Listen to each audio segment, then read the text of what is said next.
And after leveraging many of his shares to fund his purchase and restructuring of Twitter, many investors are left wondering what Elon Musk has in store for Tesla.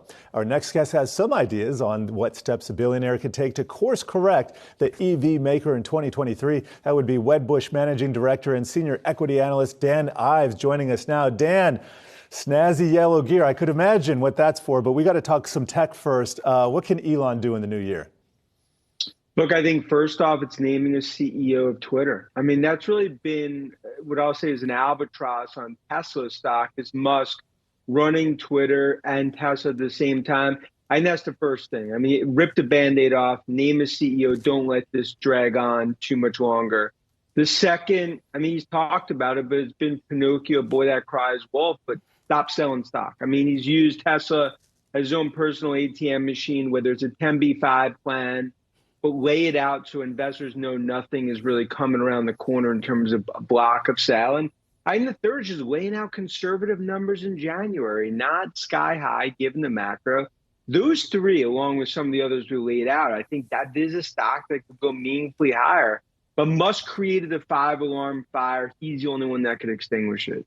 Dan, two other things stuck out to me, two other of your points here. New additions to the board, also buybacks. Why do you see that as key for confidence here going forward?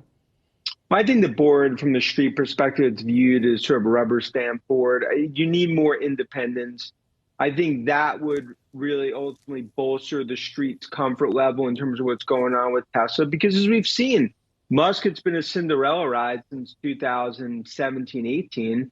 But right now, it's been a black eye moment in terms of the Twitter situation. I believe it's 70% of the sell-off that ultimately is really Musk Twitter fiasco driven. So I think a board and having more, I think bolstering that with executives would be a very important step in the right direction.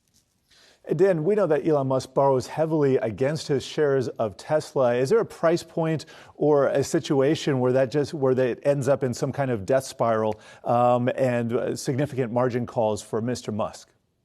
Yeah, I think that's a little more bark worse than the bite. I don't really see that unless the stock goes meaningfully lower than here. I think there's some guardrails that they put in place there. But look, right now for Musk, I mean, that's really been the frustration is that Tesla fundamentally, even in this macro, I mean, next year, let's call it a stress test case, 35-40% growth. That's still extremely impressive in this macro. But the Twitter situation, it's a nightmare on Elm Street that doesn't end. And I think that's why Musk, even we've talked about some of the political, the Twitter situation that we've seen, that's not what you want when you're selling to the masses. So Dan, let's take a step back here and talk overall about tech, because I know you're out with a recent outlook for 2023. Apple was your favorite overall tech name for the new year. Lots of concern there, or questions, I should say, about demand heading into a possible recession here in the U.S. Of course, also a slowdown on a global scale. Why do you think Apple is the strongest pick? Well, look, first off, right now, I think overall tech and even Apple, I mean, the New York City cab drivers bearish in tech and Apple. So I think a lot of bad news is baked in here. And in my opinion, demand continues to be strong. 3-to-1 in terms of demand to supply. I think some of the parts is a stock that's $175, $200.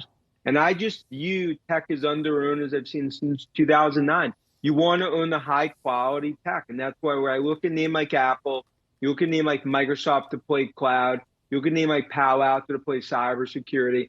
To us, I believe tech stocks are up 20% over the next year, even though many are yelling fire in a crowded theater going into 2023. And Dan, just sticking with the mega caps here, your thoughts on Microsoft down a similar percent as Apple this year, 28 versus Apple's 26 or 27. So in terms of the mega caps, these are the two least dirty shirts in the laundry basket. Wondering what your thoughts on the software producer Microsoft are for the new year.